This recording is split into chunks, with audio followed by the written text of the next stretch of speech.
Hello everyone, welcome to Toyeen Talks. Ẹ jẹ́ ká jọ enjoy. Until I'll see you in my next video. Stay safe, stay blessed. I love you all. Bye.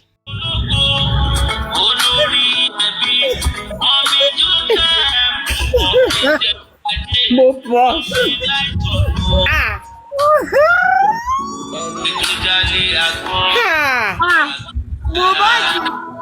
àwọn èèyàn ló lè kó tálẹ̀tì àwọn lọ́rùn o wọ́n gba tálẹ̀tì wọn lọ́wọ́ ẹ̀ o. Mo ń jọlá ni o. Yomi Fabiyi Ṣé o? ẹni tó jalè àgbọn. Àyàn fẹ́ mi Ìsúmọ̀. ìṣúwà ọmọ Loretta. Ọmọ àtìgbà ẹni jalè àgbọn. Mohbad wá mú gbogbo àwọn èèyàn wọ stúdíò lọ́ba ẹ̀jọ̀ gbà wọ́n làwọn fẹ́ wọ stúdíò. wọ́n sọ ni Mohbad ò lè kó tálẹ̀tì wọn lọ sọ́run àwọn náà gba tálẹ̀tì wọn padà lọ́wọ́ Mohbad ni. Ẹni jalè àgbọn. Jésù. Can you imagine? Ọmọ sọ́sẹ̀ ojú òde tí Ah! oníṣúwà. Ha! Jésù. Ẹni jalè àgbọn. Ẹ ní pé Bukky Jesse ni. can you imagine? Bukky Jesse ń ṣara níbo wọn. àwọn ò bá Bukky ṣe o. Bọ́lá láti ń kọ́. ẹ jọ nítorí Ọlọ́run ẹ wẹ́ni tó lọ kọrí sídìò tó yìí ń ka orúkọ eléyìí ò tí ì mọṣẹ́ o. ó yìí ń ka orí nínú fóònù. Ó ga ọ. Hey o. Ah! Hey o. Ah! Papariano. Gabriel náà wà wò. Mọ̀mí Supreme Bọ́tìjà. Ah! Ìyẹn nìyẹn máa fi kọrin lẹ́nìí. Àwọn wèrè. ó sọ ọ́ náà òun gbọ́ ó ní bóun ṣe ń gbọ́ báyìí òun sunkún òun ké ó bá ṣẹ̀dí ẹ̀ sínú ìwà. Ìṣúwà onírẹ̀wà o, a ò ní fi bẹ́ẹ̀ gbà o, I love you.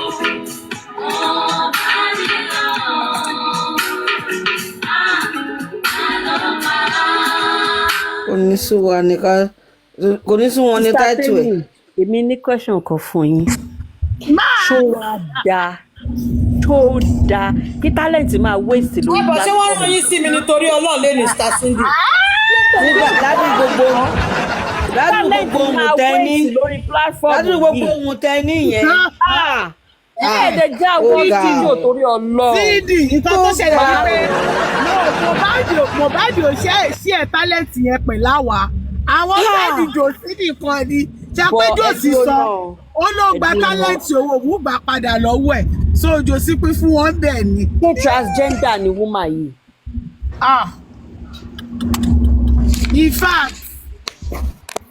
In fact ọ̀nà ojú òtí wọn sọ̀rọ̀ kò rí ayé.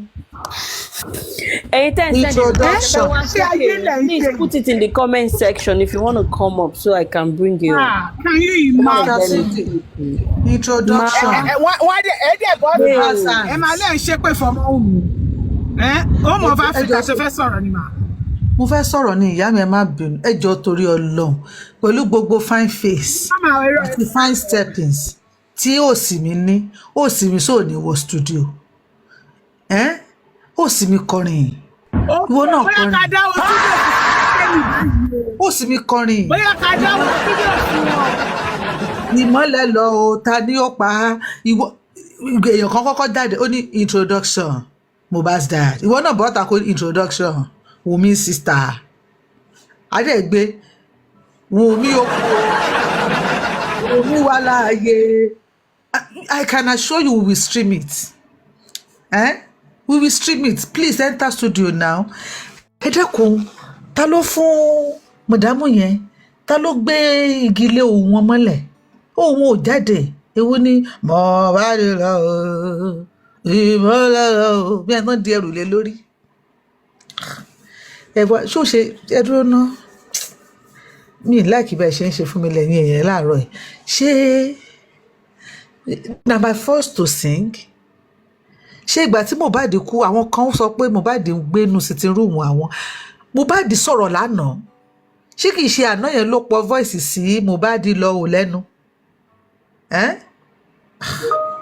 wàhálà wà o mo ní tàn yẹn o wàhálà wà o ṣé àwọn táwa ń bá ṣe kinní lélẹ̀ àwọn tá à ń bá jà lélẹ̀ tá à ń bá Ọlọ́run ẹ já gbàgbé gbogbo tó wà nílẹ̀ kò sí nǹkan kan mọ́ tẹ́ bá gbọ́ ó ti parí is a finish then wọ́n ní èèyàn òkè wọ́n ní àìsínbẹ̀ láìdásẹ̀ ṣe rí ọ̀rọ̀ kí lorúkọ ẹ̀ tí gbogbo wa ń sọ ọ̀rọ̀ Aries èmi ò sábà báyàn sọ̀rọ̀ òkú ẹni tó bá ti kú rest in peace la máa ń sọ fúnra wọn pẹ̀lú Aries rest in peace sí ni ṣe àpò tó kù bá ti kú tí ò bá ti tẹrí gbàṣọ yóò mọ ọkùn kíni kò ní lè dúró láyé kò ní lè dúró lọ́run so ẹni tí ò dúró láyé tí ò dúró lọ́run tó ń sunkún kiri ẹjọ́ torí Ọlọ́run báwo lẹ ṣe fẹ́ kó sọ̀rọ̀ gidi kọ́rọ̀ gidi tẹnu ẹ̀ jáde ẹ fi kinní lẹ̀ the only person tí mo mọ̀ pé ó lábẹ́rẹ́ wèrè Aries lọ́wọ́ òun ni Bẹ̀nẹ̀ ẹ jẹ́ kí Bẹ̀nẹ̀ máa bá sọ mi ò ní sọ jù yẹn lọ.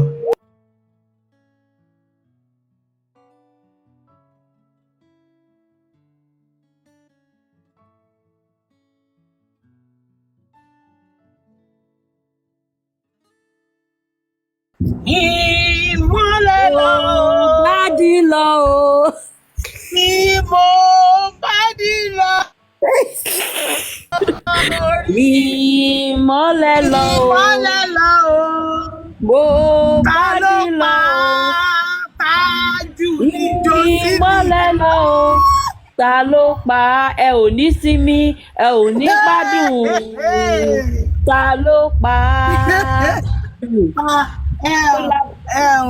tẹ́rí ọmọ ológo ẹ má jò sùn yìí. àti sátẹ́nì máa tó mọ̀ lórí ẹbí mi. Kí ni àwọn orúkọ wo ló ti ẹ̀ tún dáná? Supreme Gbọ́tìjà Papiano ohun gọ́gọ́ tó kọ orin kò mọ gbogbo orin yẹn tán ó tún mú fóònù dání tó ń kà ń bẹ́ẹ̀ ni. Ó dẹ̀ ti sọ ní àwọn èèyàn ló encourage òun ó dẹ̀ kí wọn lẹ́nu ó ní thank you for encouraging me wọn wá lè fún ní gift ká tẹ̀ rí ọ̀kọ́ kó tiẹ̀ bó láyàn fún àbí ká tẹ̀ rí ọ̀kọ́ kó tiẹ̀ fún ní one big gift ní ìròbó ẹ̀yin èèyàn ṣayé burú ẹ̀dẹ̀ ẹ̀ encourage ẹ̀ lè fún gift láàárọ̀ yìí bó ṣe mú orin wá fún yín kò easy. That's a raw talent nìyẹn now raw talent. Mọ́mí Lighton ẹ má jẹ́ ó sùn yín Mọ́mí Jókè ẹ má jẹ́ ó sùn yín kó dá o kí ló fẹ́ lọ pè lánàá iná máa bá wọn wá Mohbad síta. Ṣó ni bára Sàngbétọ́ ṣé wọn ò tí ì pé ni. Oh my God. wá mọ́lẹ̀ bá wá Mohbad o Sàngbétọ́ àwọn ẹ̀yin tẹ̀ tí mọ̀ tó kàn.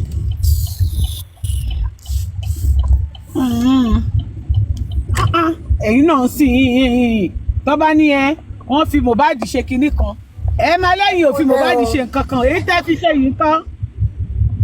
Ẹ káàbọ̀. Ènìyàn burú ẹ káàbọ̀ o ìmọ́lẹ̀ lọ o mo bá kọrin wọ́n wọ studio lọ. Níbo ni àwọn pípù yìí wà tẹ̀dẹ̀ ń jẹ́ káwọn parents yìí máa embarrass ní káàkiri. Ibo lẹ wà mi lè pariwo ibo lẹ wà. Ọlọ́run ajé àwọn ọmọdé èdè yẹ káwọn parents kọ́ máa disgrace yín káàkiri báyìí. Ẹ jẹ́ kó máa ṣe lẹ́yà báyìí. Ọlọ́run adájọ́ ẹ fi yín pẹ́ràn. Aries olórí burúkú mo ra food processor Ó parí. Olóṣì. Mo dẹ̀ tún máa fi ṣe oúnjẹ. Olórí burúkú olóṣì. Ṣó mi tí mo rà. Olórí burúkú yẹn ló tún máa gbé hànú. Ó dẹ̀ pé mo sọ náà jọ yẹn. Mo nọ́rọ̀ tá à ń sọ yìí, mo ní wèrè ẹ̀ ó máa gbé hànú o. Olórí burúkú awáyé má ṣe rere. O ò ní jèrè. Gbogbo nǹkan tó ń dùn òun ẹ̀ báyìí ó máa dẹ́kun fún ẹ ni. Olórí burúkú.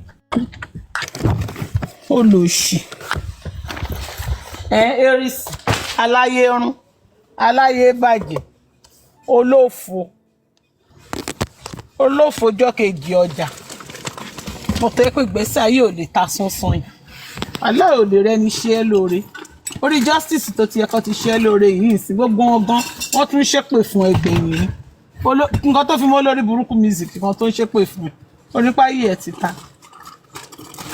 olórí burúkú music kan fún ẹ lépè olóṣì kò sí èèyàn kankan tó fẹ́ bẹ́ẹ̀ ṣe àrífà ńlá ọmọ ọ̀dọ̀ àgbà nílẹ̀ bẹ́ẹ̀ yẹn gan ó wọ̀ ya ẹ̀ ni wọ́n gbọ́ wọ̀ ya ẹ̀ kò yé ya ẹ̀ kò yé ya ẹ̀ Aries mo ti lọ síbi iṣẹ́ mo ti dé o olórí burúkú oorun òfò ni kó máa sùn bíi jíà Bedford olóṣì kó máa hán oorun òfò sí gbogbo ayé létí kó máa wọ́n rún òṣì bí ètò máa kú tèmi tọ̀la sọmọ aráyé létí mo ti lọ síbi iṣẹ́ mo ti dé o. Bẹ́ẹ̀jà màrí olórí ẹbí àwọn wèrè ń tà. Olórí ẹbí ò jáde kẹ ẹjẹ àlọṣẹ wellness check mo ti yẹ̀ wò kí tó kúrò lé kí mo tún dé mú òtún rí. kí ló ṣẹlẹ̀ sí olórí ẹbí ẹ máa wọ́n jẹ́ múra wọ́n gbáradì fọ́la. Fabiyi ṣáájú wa nú ẹ̀mí ni mo fẹ́ hàn mí ti kí sọ olórí ẹbí lọ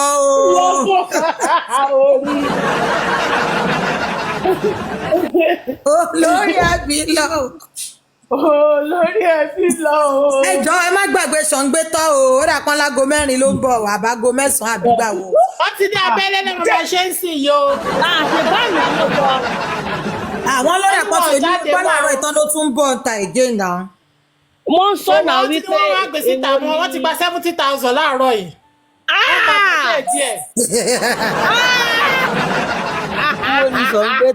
Ṣàngbétọ́ nídìí owó náà wá. ṣe bọ́ sọ wípé wọn ò ní gbowó àwọn pariwo oje tí ń dùn mí. wọ́n ní nǹkan tó fẹ́ fi pè lẹ́ ẹ̀mọ̀ pọ́jọ́ méje náà máa fi pé Mohbad so nǹkan tó fẹ́ fi pè tóun ẹ̀ máa fi já gerege bóyá máa rọ ṣẹ́pẹ̀ sí lọ́fun ni ó ní wọ́n gba 70k fún.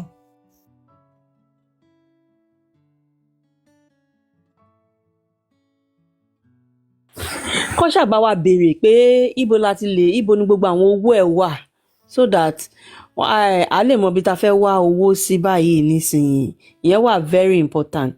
ó ní wọ́n jẹ́ òun lówó àwa máa àwọn tó wá jẹ́ lówó báyìí. Kó sọ àwọn tó jẹ òun lówó kó sọ bí tówó yẹn há sí bá ṣe lè gbà á kán bá wa béèrè lọ́wọ́ ẹ̀ náà báwo ló ṣe lè gbà á. Àwọn tó sanwó mọ́tò fún ni àwọn tó jẹ́ lówó nìyẹn tí wọ́n ló sanwó mọ́tò fún. ẹ jẹ́ ó sọ fúnra ara ẹ̀ ẹjọ́ sọ fúnra rẹ̀ àwọn wòlé ní tó bá lè ṣe gan wọ́n lè ṣe ó máa gbé òkú ẹ̀ báyìí ó máa gbé lọ́mọ́hùn mi láyà ẹ jọ ẹ bá wa ṣe yẹn náà ẹ bá wa ṣe gbọ́ Ọlọ́run á ràn yín lọ́wọ́ mo sọ pé Wunmi gan ò lè wéètì kẹ́ bá òun pè é kó tẹ̀ bá yín sọ̀rọ̀. ẹ̀yin lẹ máa ń sọ̀rọ̀ sí wọn lẹ́nu ẹ̀yin lẹ tún ti ń sáré sọ pé ní mọ́tò ẹ jẹ́ kán máa parí ọ̀rọ̀ yìí fúnra nǹkan tó bá gbé lẹ̀ ní ẹ jẹ́ kán sọ fúnra wọn ẹ má jẹ́ kán lẹ́yìn lẹ sọ èèyàn tó jẹ́ olówó ẹjọ́ ṣọ́. ó sọ náà ṣe bó dárúkọ ní mọ́tò. ta ló sọ. ó sọ náà ó sọ mọ́tò ń bẹ̀ lẹ́yìn olóṣòwò mọ́tò. èmi ò sí ọ̀sẹ̀ mọ́tò ń bẹ̀. lẹ́yìn ẹnìyàn òun dẹ̀ kọ́ lòun sọ fún wọn òun ò sọ o ó lóun dẹ̀ kọ́ ló sọ fún Ṣàngbétọ́ o ó ní Ṣàngbétọ́ dárúkọ pé Mohbad ní wọ́n jẹ́ òun lówó. ìyẹn wọ́n ní àwọn onímọ́tò. Wùmí wọn lọ mú líìsì kó wá máa kọ àwọn tọ́jú ọkọ ẹ lówó lẹ̀ o. wọ́n ti pè é nìyẹn wọ́n ti ń bá a sọ̀rọ̀ lẹ́yìn nìyẹn. wọ́n ti ń bá a sọ̀rọ̀ nìyẹn. No, ó lè má jẹ́ bẹ́ẹ̀ somebody like ìyá Olúfúnmi àbí Fáfúnmi ṣáwọn ẹ mọ yọjú táwọn náà ti wà ń bí tó ń wọlé tó ń jáde tó ń gbọ́ gbogbo nǹkan tẹ́lẹ̀. ìrọ̀lẹ́ àwọn bá Mohbad sọ̀rọ̀ lẹ́yìn. ó ti bá sọ̀rọ̀ ó ló bá wọn sọ òun ló jíṣẹ́ gbogbo kinní yẹn fún wọn. Òun ló jíṣẹ́ yẹn fún wọn. Wọ́n ló ń lọ sókè sọ àwọn wá bá joyè ayò ògbùfọ̀ wọ́n bá tún sọ. Nígbà tí ìyẹn sọ̀rọ̀ ẹ jẹ́ kí Sàngbé tọrọ owó oúnjẹ jẹ o. Ẹ jẹ́ kí Sàngbé tọrọ owó jẹ. Sàngbé tó aṣọ jẹun. Ẹ jẹ́ kí Sàngbé tó jẹun o.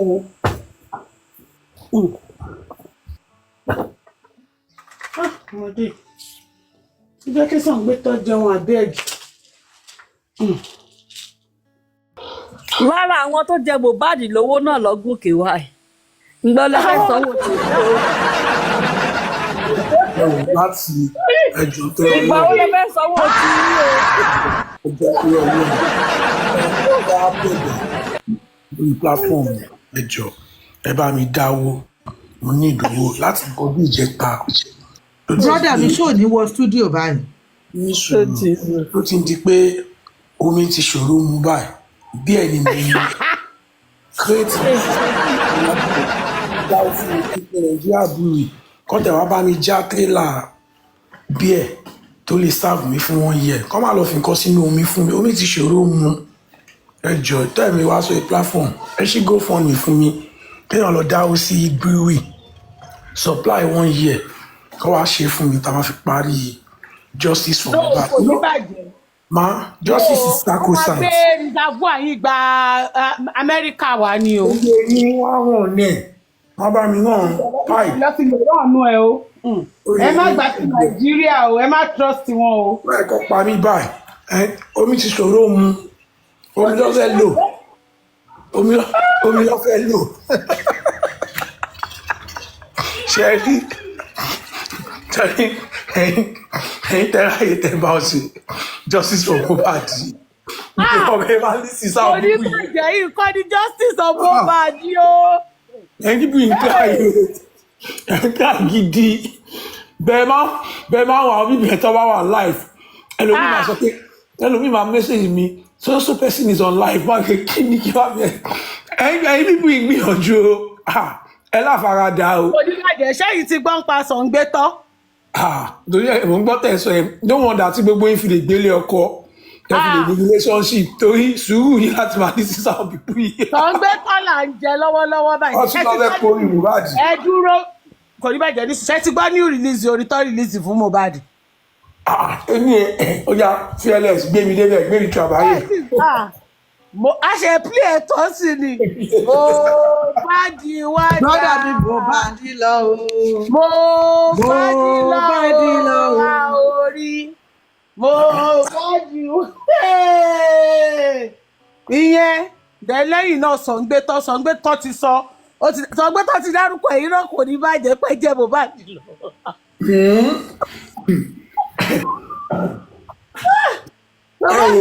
Nàìjíríà ti sọ gbogbo àwọn tó jẹ Mohbad lówó. Nàìjíríà jọ ń jẹ gbèsè èmi tó jẹ gbèsè ló máa san a máa yọ nínú GoFundMe Great Deciders Foundation.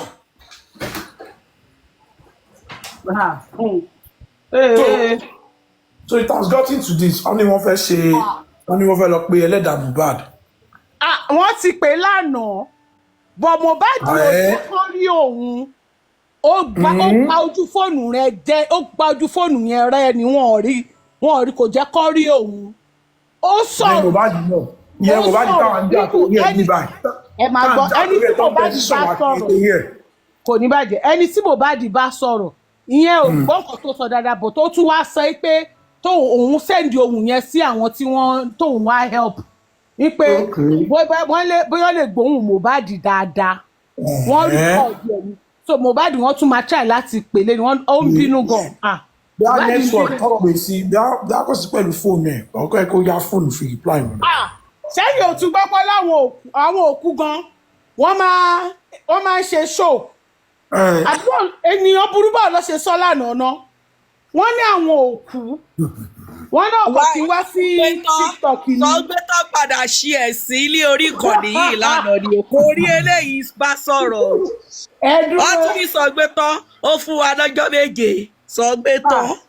Ẹ dúró èmi rò pé ẹsẹ̀ life and direct lọ́nà bàbá pé Mohbad dáadọ́.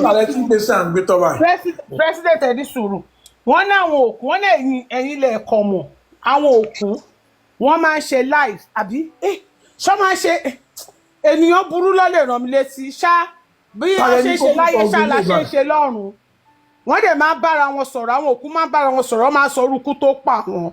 àwọn náà wọn gba láyọ̀ nìyẹn o. láyọ̀ yẹn níbi ìwà sílẹ̀. Mohbad bá ti gba láyọ̀ pa lọ́rùn. bóyá Mohbad tó bá ti gba láyọ̀ jọ jù sáyé. jù láyọ̀ rẹ̀ sáyé máa lọ lọ́rùn o. Mohbad wá lórí life lánàá kò yọjú pẹ̀lú gbogbo wàhálà tá à ń ṣe lórí ọ̀rọ̀ ẹ̀ aláìmọ̀ ìgbà. Mohbad yọjú sí wọn o. wàá lè rán náà pé president. wọ́n wá ṣe báyìí kò ní bàjẹ́ wọ́n wá ṣe báyìí wọ́n ní oyeyeye máa fáwọn olórúkọ gbogbo àwọn tó wà nílẹ̀ lọ́ba dárúkọ èèyàn kan lánàá oyeyeye máa fáwọn olórúkọ yẹn ni báwo ló ṣe fẹ́ mọ orúkọ gbogbo wọn. ọmọ òbí ní ìpalẹ́ mọ orúkọ àtàwọn. ṣé Mohbad ò lè rán létí orúkọ wọn ni ṣùgbọ́n wà ń bẹ̀ pẹ̀lú yẹ́n àwọn pípé yìí wọ́n ti sọ pé ọmọ ẹ̀ di wọ́n ti sọ pé ọmọ ẹ̀ di. oníbàjẹ́ wàláhì àwọn wèrè ló wà lórí justice of Mohbad. ọyí family bá ṣe gbogbo ní other side náà ọlọ́pàá ti gbé báyìí náà tó bá bẹ̀rù jọ ẹ̀wù. àwọn wèrè gidi. shopping ìjọ gbà mí láyè kò ní bàjẹ́ na you are confess kò ní bàjẹ́. Máàmì kí ni mo tún ti ṣe? Nàìjíríà confess báwo lẹ ṣe tẹ ṣe fẹ́ fún Yomi ní omi oró. òun náà mo sọ màámi èyí gan láti jọjọ láti dàn certificate ipò omi náà fẹ́ lò èmi gan mú mi tẹ́lẹ̀ wá sórí platform tábà tẹ̀lé sígó fún mi bí ẹ̀yin mò ń mú láti gbà yẹn. láti àná yẹn ni mo ti rí ẹ tó ti ń gbé cup of tea tó mú cup of tea mọ́ báyìí ó bá gbé sẹ́gbẹ̀ẹ́ ni. tírítírí mo dà sínú ẹ̀ kọ́lọ̀ má jà ṣe ẹ̀sìn tírítírí ni mi ò lè mú mi omi ìṣòro mu kọ́lọ̀ lómi fún mi omi ìṣòro mu. ó wá dàbí Yomi ṣe wá sọ pé bí wọ́n ṣe fún Mohbad ní omi ní NDLEA lòun tó wá fẹ́ trend lórí ẹ̀ sìn èmi ò ríru wàhálà báyìí rí o. Very shameless and no God fearing idiot. That is what away is. They are mocking that boy. They are mocking that boy. Ó wá dá kí ìyá àti bàbá Mohbad kan fọwọ́ lẹ́ran kan wo bá ṣe bá yé ọmọ wọn jẹ́ ó lówó kò lówó ṣé ó yẹ kán bá yé ọmọ yẹn jẹ́ nínú ìgbẹ̀yìn ẹ̀bẹ̀ yẹn ìyẹn ni mo ṣe fẹ́ béèrè torí ẹ kò ní bàjẹ́ ni mo ṣe ń béèrè question yìí o. Because to me that is nothing but mockery.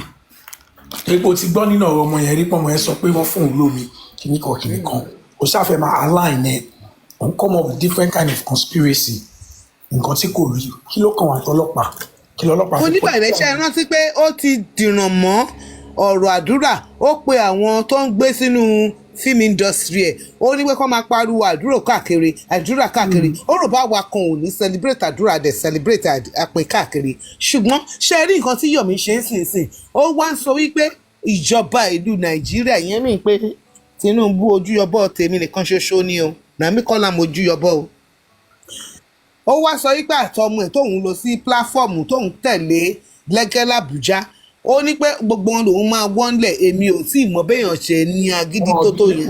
wọn ò bíire kó wọlé gẹ́ ó fẹ́ ní pọ́blẹ́mù ni ẹ wo ẹ fi Yomi lẹ́nu ni Yomi ṣé Yomi àti lẹ́gẹ́ màmí ṣé Yomi àti lẹ́gẹ́ gan ṣé pàdé ni wọ́n ni àtàṣe ló ń wá lẹ́gẹ́ sí Yomi ọmọ àdúgbò tàwa ní lẹ́gẹ́ ẹ má wọrí àwọn bí. mo bá ti rí fídíò yẹn níta sìn wọ́n sọ wí àrí Yomi tó gẹ fìlà sẹ́gbẹ́ kan ó fi gẹ fìlà sẹ́gbẹ́. mo ti sọ fún àwọn it was an open event now ṣùgbọ́n ṣe fún àwọn èèyàn it was an open event. ẹ̀yin ló dẹ̀ wá o ẹ̀yin pátápátá ló wà o wọ́n ò pé síta.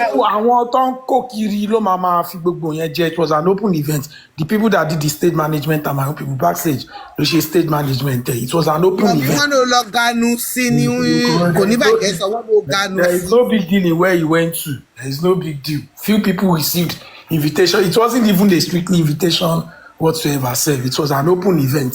Oyeyin. Yes, Yomi wọ́n sọ pé wọ́n lò lọ ganu sí yẹn ló ṣe wà lẹ́yìn pátápátá tó ń yọjú bí òfò òòlò.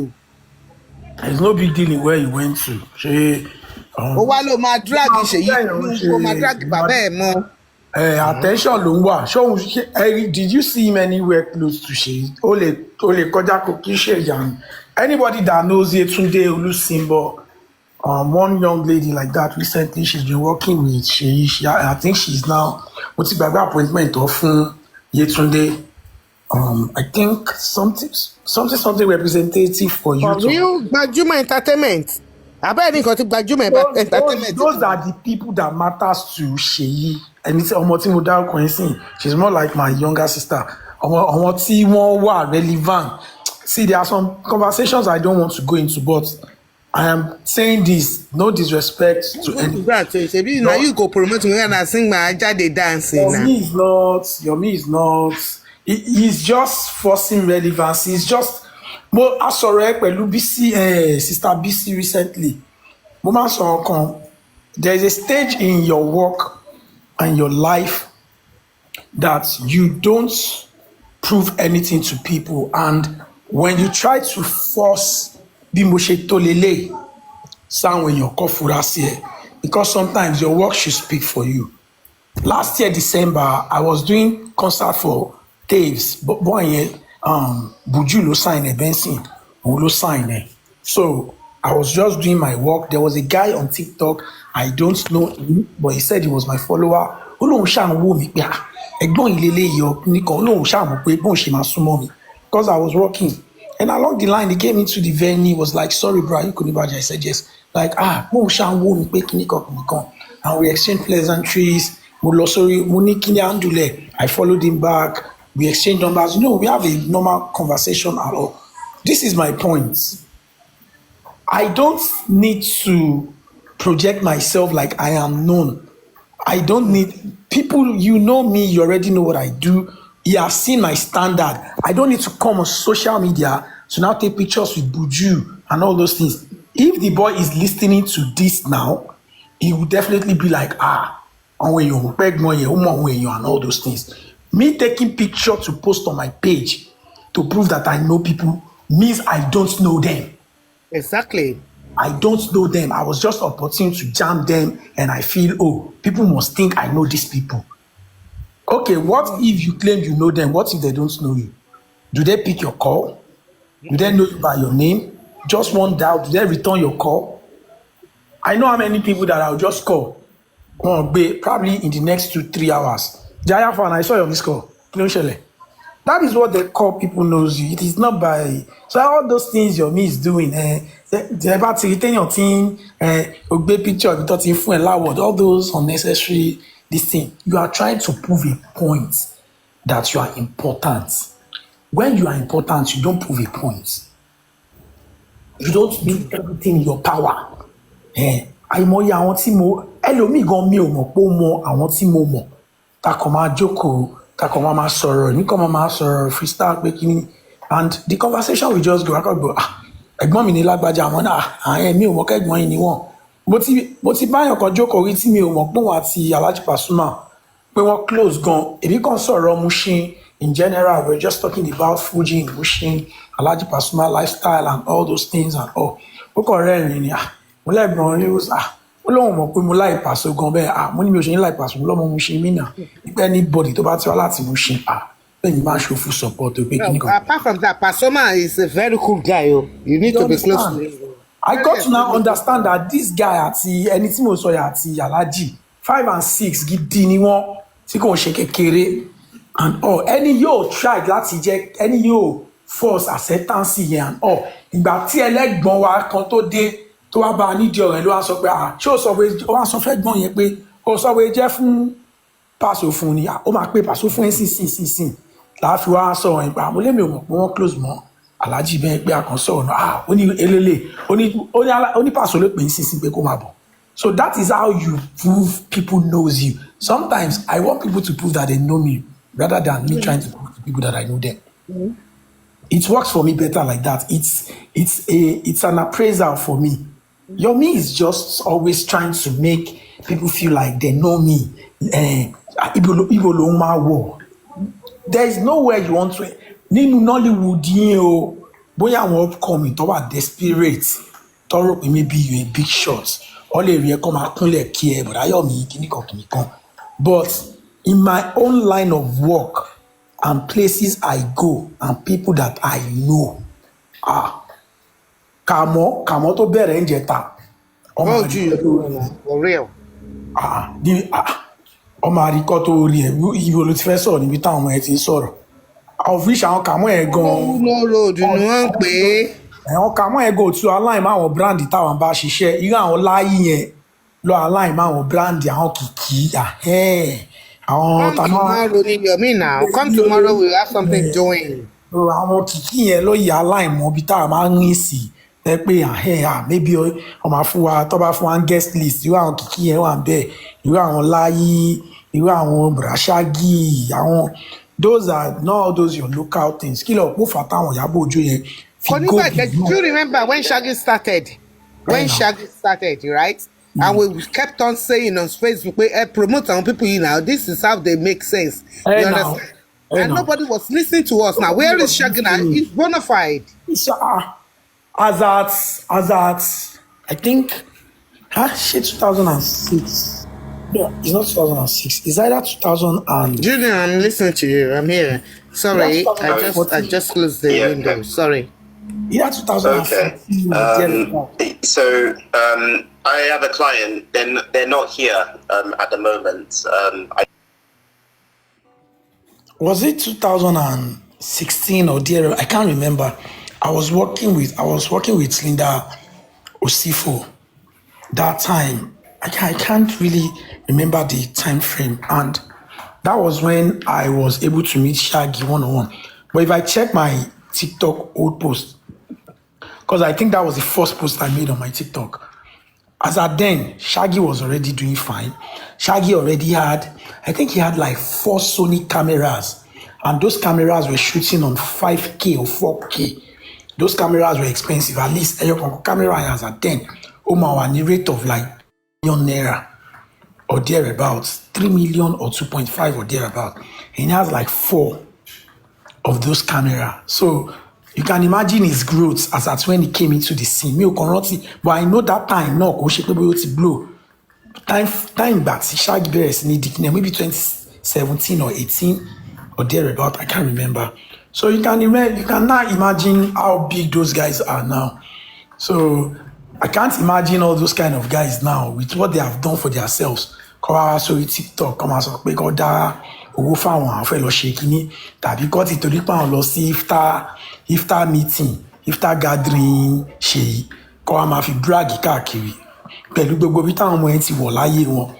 Iftar gathering tó ṣe fún public pé káwọn èèyàn wá tó fi show appreciation sáwọn èèyàn tó dẹ̀ invite few of this thing. Àwọn ọmọ Lagos Island tó wà ní gathering yẹn ni.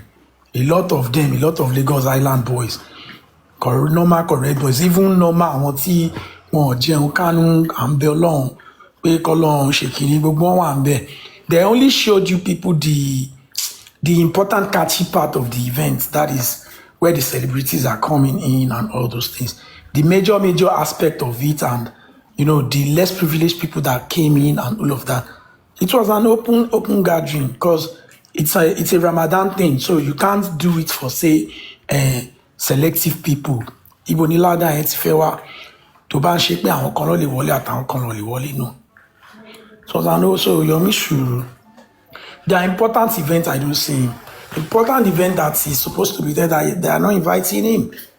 A film launch tó ti ṣe lọ́dún yìí tí Yomi ò sí níbẹ̀ ni. Kí ló yẹ kó wá important sí ẹ jù yẹn lọ. So your work, because that is what keeps you in the front of people. Mo máa ń sọ kankan. Konibaje yìí wọ́n sọ pé wọ́n ń pe òun ò pé òun náà ò ráyè justice for Mohbad lòun ń ṣe lọ́wọ́ báyìí. Ó náà invite òun. Ó ní iṣẹ́. Ó dẹ̀ níṣẹ́ lòun ń ṣe yìí náà. Ó ní justice of Mohbad ní iṣẹ́ ni. Ó ní iṣẹ́ náà ni. How is it work? Well, iṣẹ́ ni because he's putting food on his table technically. Ó mọ̀ ṣèbọ́jọ́ kan ló wà ní life tó ló wà ní police station pé kó wá oúnjẹ fóun. Èèyàn kan sọ tán ní oṣù nìkan tó dá oúnjẹ and all those. A lot of dirty things I always hear that I just be like, I'll make it make sense. Konibaje ó náà fẹ́ gba tetanus injection pé òun ò lówó. Ó ní òun invite nurse kó wá fún un pé nurse sọ pé òun ò lè fún un pé kóun lọ sí hospital. Òun bóun dẹ̀ ṣe wà ìkùnsówó lọ́wọ́ òun tóun lè fi lọ sí hospital. When was that? Ṣé kò tí máa lọ bí 2 weeks báyìí nísìnyí. So you can imagine ẹ wo àwọn ọ̀rọ̀ katakata yẹn lẹ́nu ọmọ 42 years old. Ó wá yẹn ni ó dùn fẹsẹ̀ ṣe. ẹ ti gbàgbé kó fẹ́ fún ìyàwó Arífá ó promise ìyàwó Arífá ní 50,000 ó ní bọ̀ òun ò lówó yẹn sìn o. ó fẹ́ béèrè pé Arífá ṣé Yomi dẹ̀ ti fún ìyàwó ẹ̀ 50,000 tó promise ẹ̀. àwọn ọ̀rọ̀ bíi tó máa dọ́gbọ́n tí sáwọn èèyàn sọ́dọ̀ àwọn á lè dáwó fún ẹ wọ́n á lè sọ pé kí ni àwọn ọ̀rọ̀ yẹn for me ó kọ̀ dàbẹ̀ pé kí wọ́n á bí ìbáyẹn sí kí wọ́n á sọ pé mo tẹ̀ fẹ́ lọ wo Wunmi bì kan sìn mo gbọ́ pé kinní kan ò tó wáyé pé wà lọ́wọ́ mi màá ti bá yín dọ́dọ̀ Wunmi ṣé mọ̀ pé torí pé láìkí Wunmi ẹ ti mọ̀ pé ó dẹ̀ wà important kì í kò ní bàjẹ́ kó lọ wo Wunmi o ẹ̀yin náà kọ́ sáré lárí mọ́ ni ẹ ṣe tó dáa that's the way me I see it kí ló kàn yàn pẹ̀lú personal kìíní definitely you don't you see tàbá ní ká máa sọ̀rọ̀ bọ́ọ̀ yìí lọ ká máa sọ̀lọ̀ kò ní tán reason being that his consistency in sounding stupid is something because like he's so consistent with his stupidity you understand he's delusional when I saw that video where he was saying omi ló fẹ́ lò fóun fi pa òun mo béèrè question yẹn lọ ara mi ẹ jẹ́ ká pàjù sí ti pé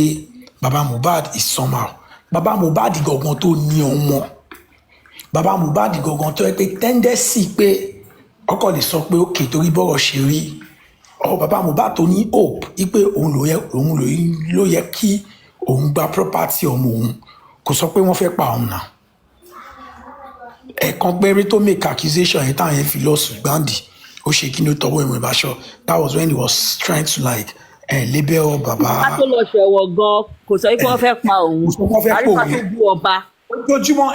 ojoojúmọ́ ló fẹ́ pa Yomi ojoojúmọ́ ni ló fẹ́ pa Yomi tí Yomi bá ti jí wọ́n fẹ́ pa ni tí Yomi bá ń jẹun lọ́wọ́ fẹ́ pa ni as what ṣé wọlé tiẹ̀ Mohbad wà lọ́wọ́ ẹ̀ ni ṣé wọ́n ní next of kin Mohbad ṣé wọ́n ní lawyer Mohbad ni if there are people that should be running after as we are speaking now it's either Mohbad's lawyer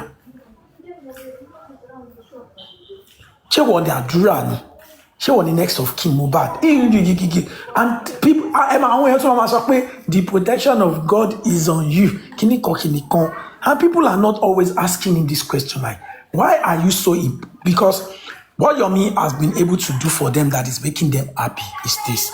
They said is helping them keep the momentum. People had stopped talking, but when Yomi came, people started talking back. Is it about talking or doing the right thing? Is it about talking or doing what is needed? Because when you're talking, when your game plan is to come and talk, when your game plan is to keep the fire burning, that means when the fuel runs out or when you run out of fuel, you are ready to do anything to keep the fire burning. That is, even if you see money, if you see paper, if you see your right results, anything, you continue putting it in the fire so that it will continue burning. So this is what I am saying in a nutshell. Just to keep the conversation going, Yomi is ready to be painting all sort of narratives. He's ready to be saying all sort of things. He wants to be telling people this or that just to keep the conversation going. If that is the game plan, trust me, we from this side, we can do it as well. We can wake up one day, fabricate all sort of lies, say, oh, they wanted to go and kill me, they wanted to go and do that, Yabo Jo did this, just to keep the conversation going. But why would we want to do that? Are we happy about what happened to that family?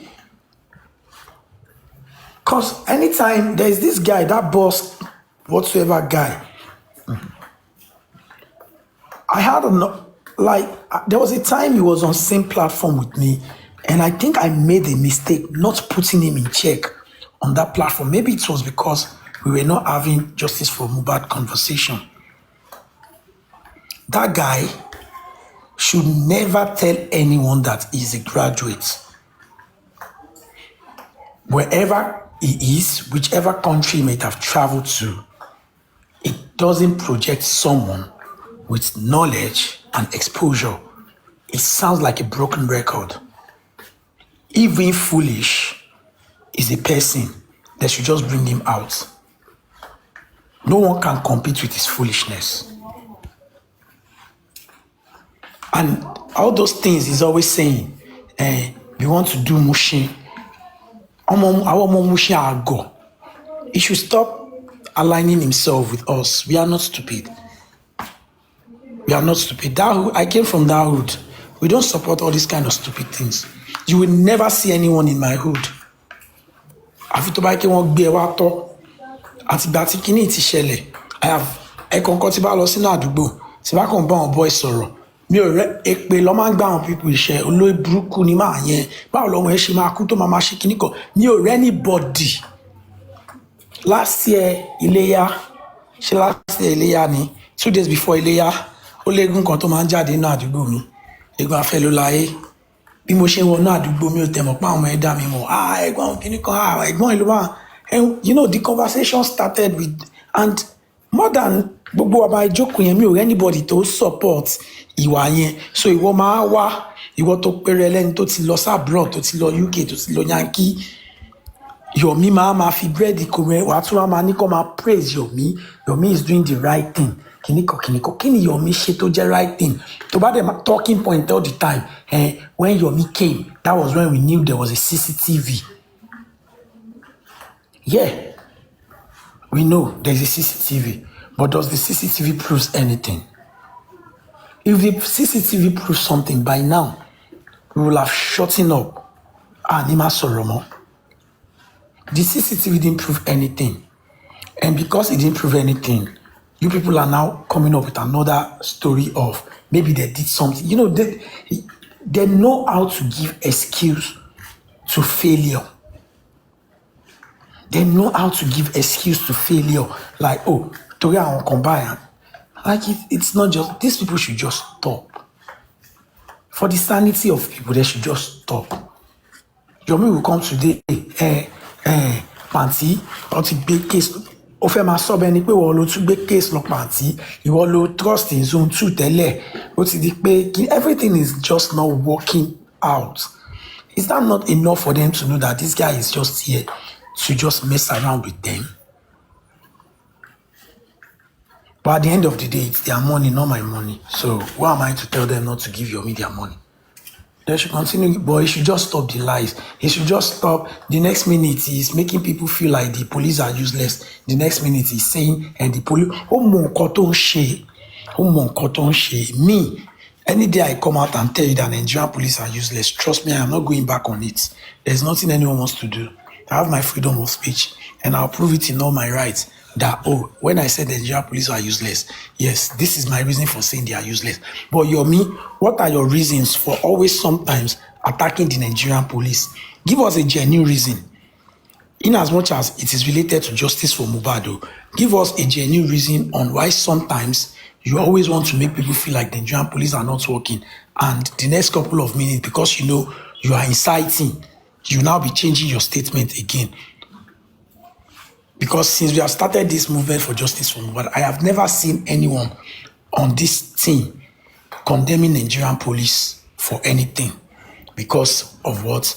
We listened to what their CP said regarding how Mohbad states the all occurrences that happened before his death. And because we ourselves, we are psychologically sound, we are able to like match 2 plus 2 to say, okay, if they said this and they said that and they said the other thing and all of that, yeah, maybe there's tendency for all these things to tally. Now, he's saying, there was something he said in one of the live that someone sent to me, that Panty realized that they made a mistake. And these are libel statements that Yomi doesn't know, because we have the video. So if they are to send it to the police, and the police decides to call him in, the officer that told him that they made a mistake, they will have to face themselves, and he will have to prove it that the officer said we made a mistake, misinforming the public. I have the video where he was saying, tọ́wọ́n interrogate tí wọ́n sọ ń gbà yẹn, ó ti gbà pé rọ́ọ̀lù àwọn kìíní yẹn. He now further more by saying something like, the police said, or the police admitted to the fact that those people lied, and they lied that they drilled them well, and they didn't even drill them properly. Now, pay attention. If you are saying Auntie admitted to this, so why is it that Auntie are yet to call in all these people for the past 2 weeks? For the past 2 weeks or 3 weeks? Because Omatima, what 3 weeks? Nisin Toro Tikpada Auntie now, or 2 weeks. Why are they yet to make announcement to say, oh yeah, everybody, come in again? You are giving people false hope that they want to start the investigation from afresh. But still, they haven't called in Eramali, they haven't called in Samilari, they haven't called in Wunmi, they haven't called in anyone. And the fact that they are going, even if they are going to call them in, it still doesn't mean anything. Because you're making it sound as if once they call them in, they want to arrest them here. If they're calling Samilari today or Eramali, it is just to ask questions. And if they are not convinced enough here, maybe. If they're calling Wunmi today, okay, Mrs. Cynthia, one or two, Mr. Adura, if they are not satisfied enough with the question,